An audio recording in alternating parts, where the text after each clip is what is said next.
Nós estamos na nossa série Redenção. E essa série ela é sempre desafiadora porque ela entra nos temas que todo ano a gente sabe que vai ouvir. Chega a Páscoa, chega Natal, a gente já sabe o que vai nos acompanhar. Já sabe o que são os temas, já sabe o que faz parte daquilo que a gente escuta e a gente já imagina. Então sempre é um tema que ele nos traz um desafio a mais, tanto para pregar, quanto para sentar na igreja e ouvir. Sabe qual é o desafio? O desafio de você deixar Deus te surpreender. De deixar Deus mexer em coisas na tua vida, que talvez quando você pensa sobre esse assunto, a redenção, a crucificação, a ressurreição, parece que tem coisas que a gente já ouviu tantas vezes, que nem toca mais. Mas nessa noite eu quero, antes ainda da mensagem que eu vou trazer, dizer para você, permita Deus te surpreender nessa noite com o que Ele vai falar. Permita Deus levar você a não ficar disperso, distraído, nesses 20 e poucos, 30 minutos de reflexão. Mas faça desse tempo um tempo de encontro com Jesus. Um tempo de deixar a palavra de Deus te confrontar. Um tempo de alguma maneira, a tua vida estar aqui quando você senta para ouvir. Você permite Deus falar. Então, hoje nós vamos para a nossa segunda semana dessa série Redenção.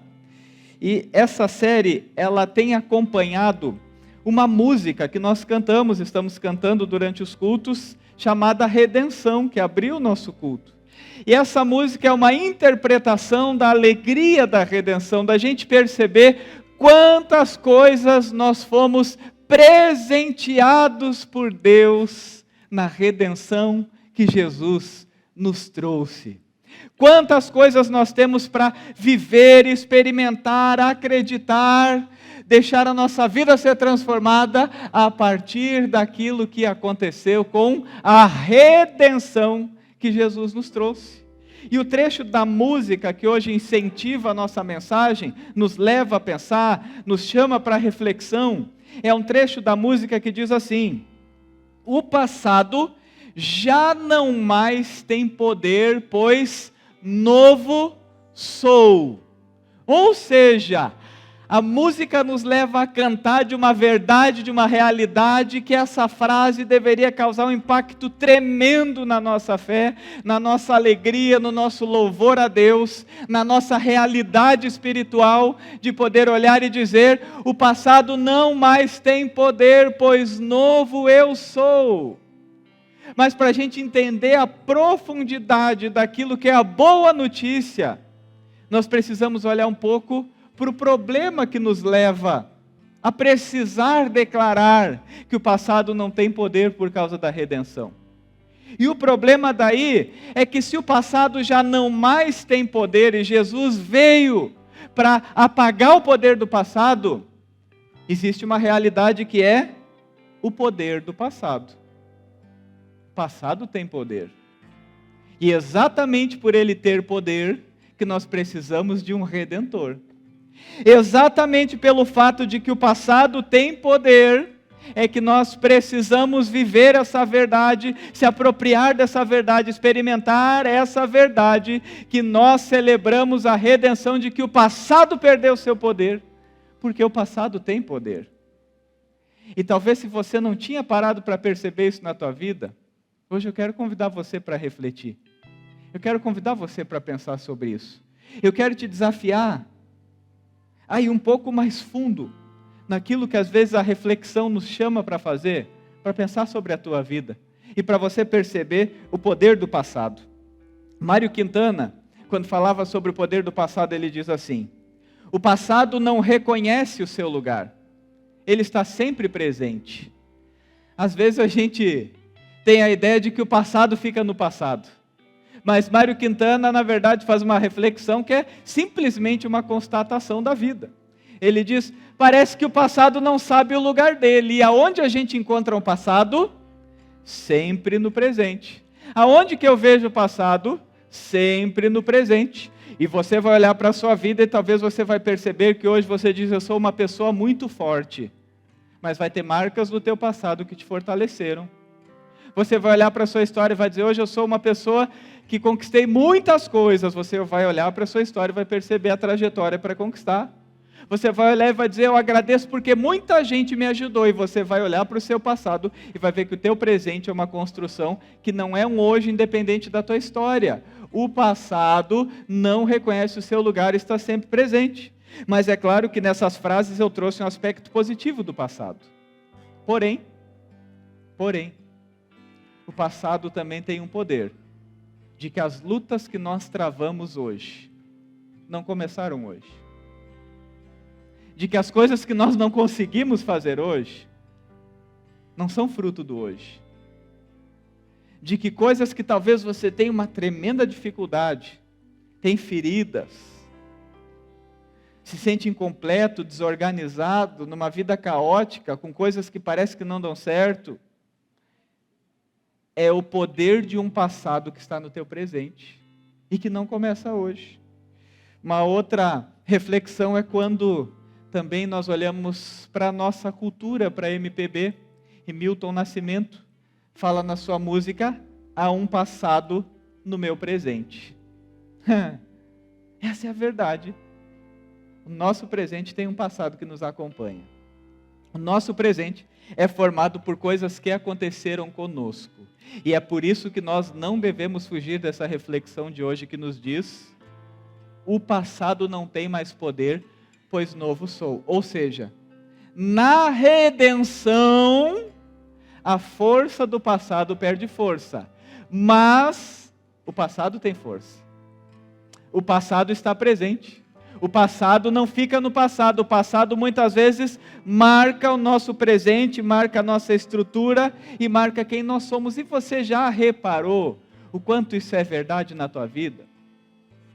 Eu às vezes aconselho senhores, por exemplo, de 70 anos de idade, que tem uma área específica da vida dele, que parece que ele petrificou, que o coração é duro. E que daí às vezes parece que é uma frase e ele explode, ele bloqueia, ele não avança. E você desenvolve a conversa e conversa mais um pouco e vai vendo que ele, nesse passado, também foi reproduzindo ao longo da sua história comportamentos ruins, ferindo pessoas, tomando decisões erradas. E aí quando você conversa com essa pessoa, daqui a pouco ele fala uma frase. Quando eu tinha 8 anos de idade, meu pai falou que eu não ia prestar para nada. E você está diante de alguém com 70 anos, que o passado ainda está presente. O passado tem poder. Thelma Rodrigues é uma especialista em neurociência comportamental infantil e ela faz uma reflexão que é muito importante. Ela diz assim: o que acontece na infância não fica na infância.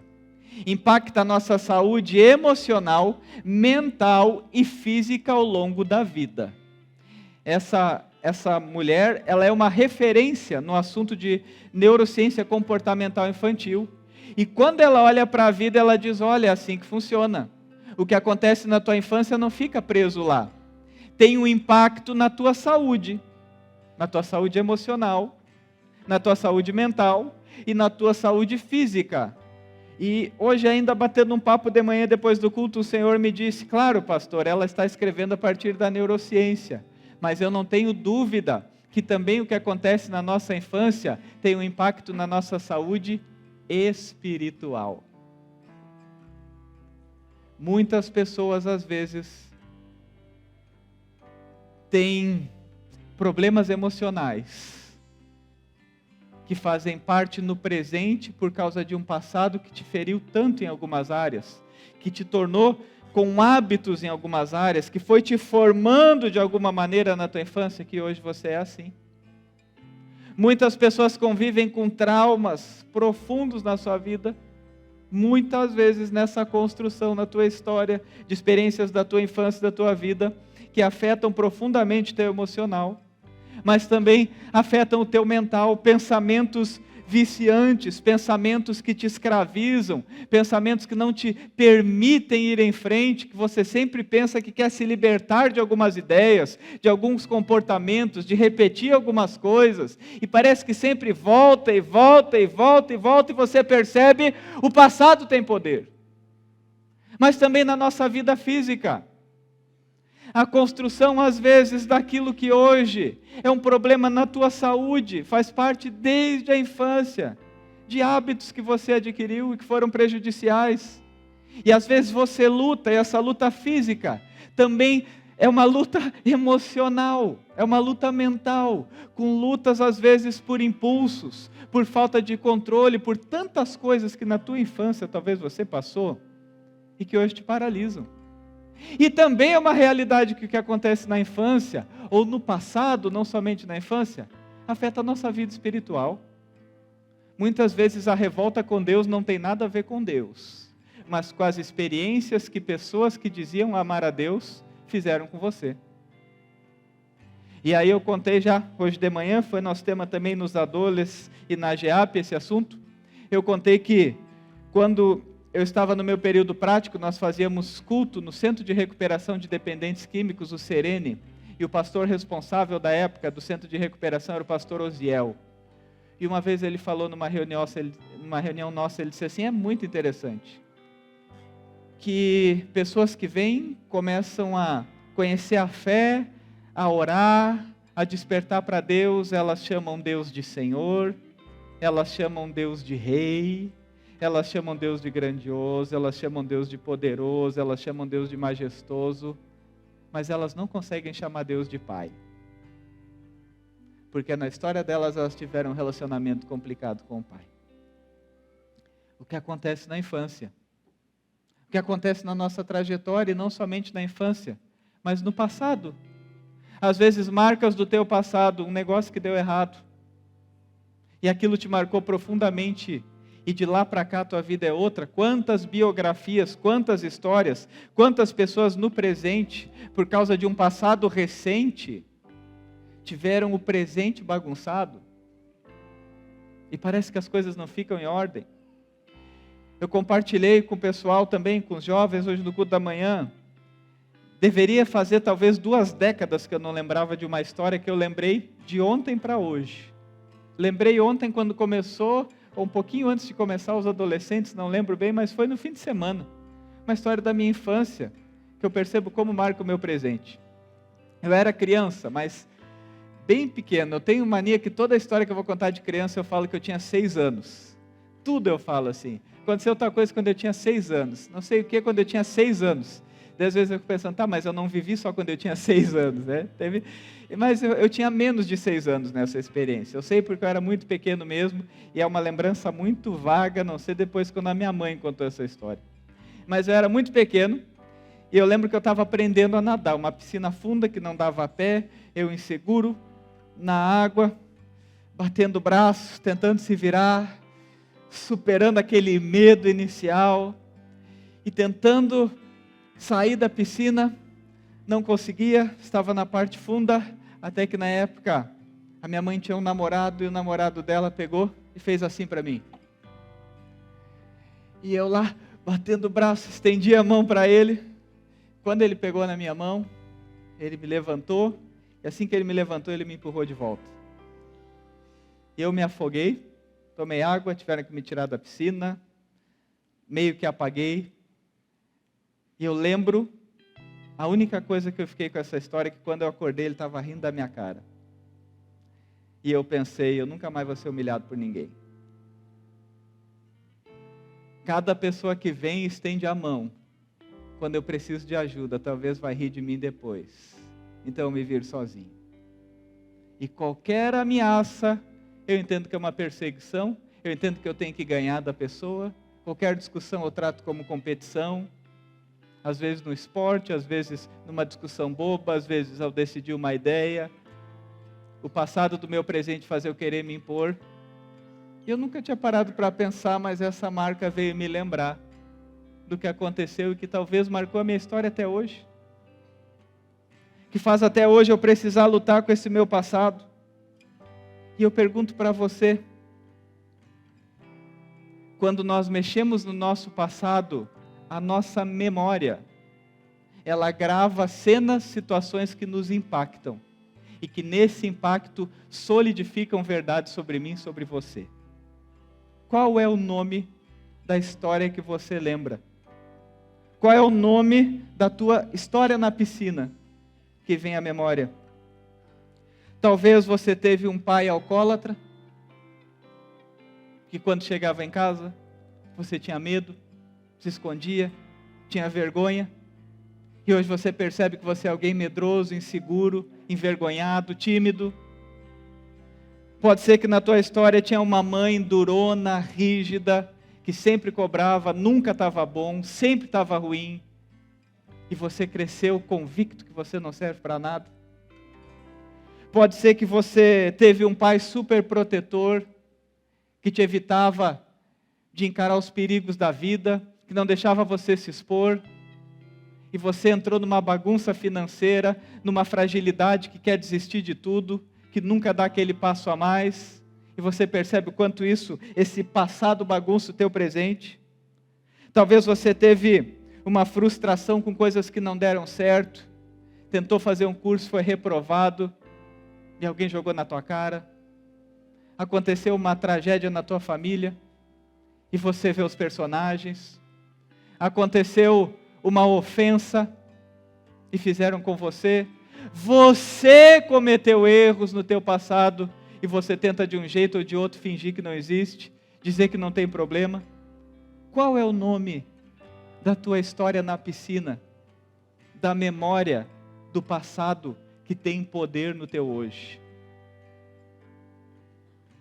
Nessa noite, eu quero convidar você para um caminho de redenção. O filósofo Søren Kierkegaard, quando ele faz uma reflexão, ele era um filósofo norueguês cristão, ele faz uma reflexão que é muito interessante. Ele diz assim: a vida só pode ser compreendida olhando-se para trás, mas só pode ser vivida olhando-se para frente. Tudo que eu trago até agora é um ajuste, é um convite, é um anúncio daquilo que é problema, e que nos ajuda a entender, e nos ajuda a compreender, e nos ajuda muitas vezes a gente não se contentar em dizer eu sou assim, e achar graça disso, ou fingir que não é isso, ou ter vergonha disso, ou estar paralisado nisso e dizer eu sou assim porque aconteceu isso. Ok, aconteceu isso, você entendeu porque aconteceu, mas a verdade é, a vida é vivida olhando para frente. Então nessa noite eu quero dizer para você, abandone esse passado. E eu quero reforçar isso com uma verdade da palavra de Deus. Isaías capítulo 43, versículo 18, diz assim: esqueçam o que se foi, não vivam no passado.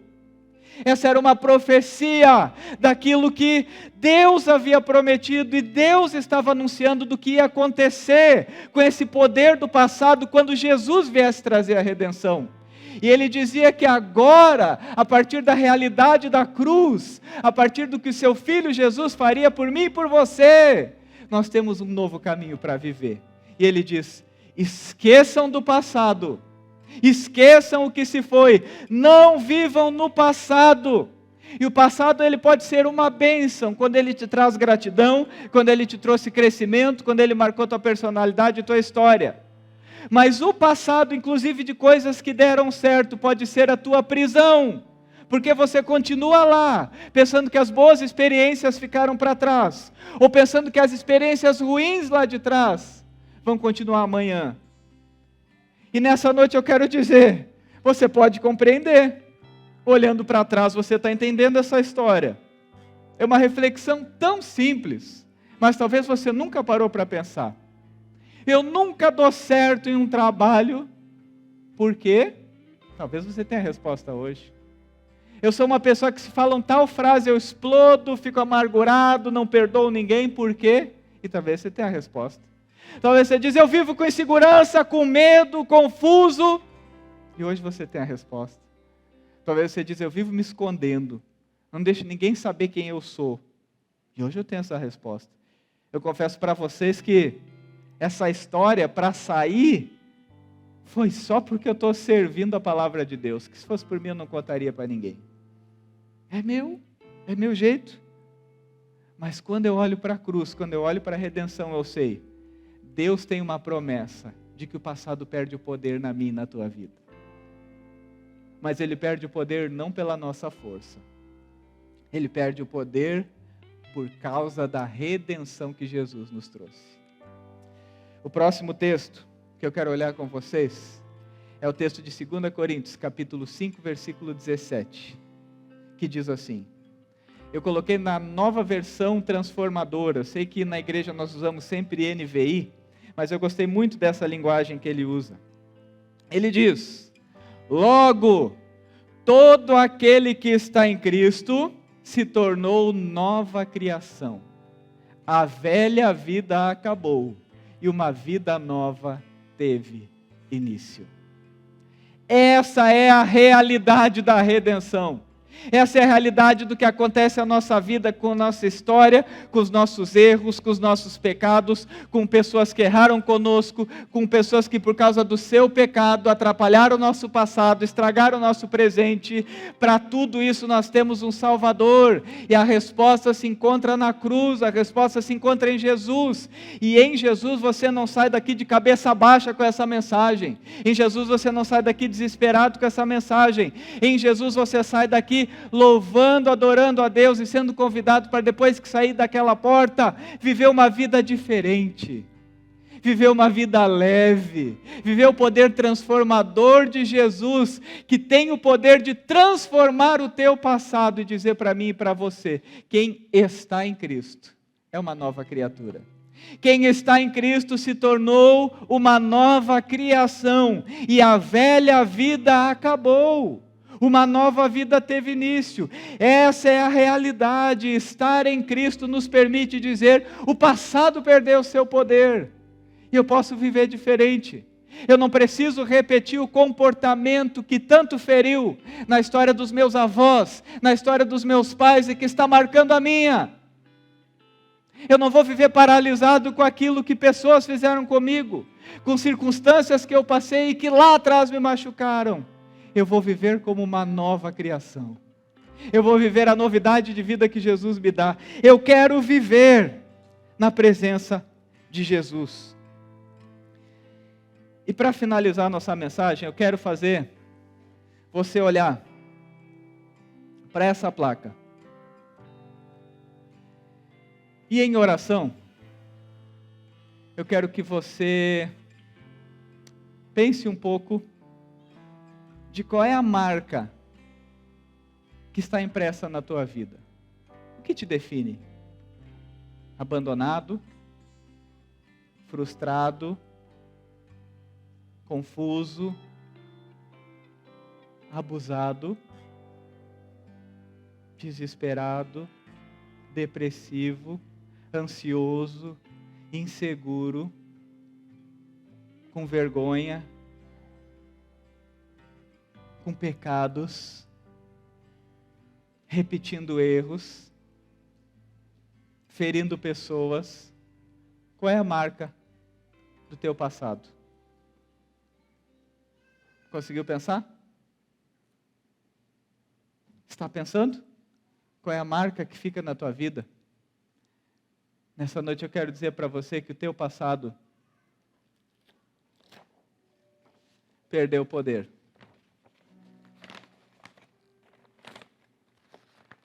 A realidade é, somos nova criatura. Quem está em Jesus, experimenta uma nova vida. A nossa resposta está na cruz.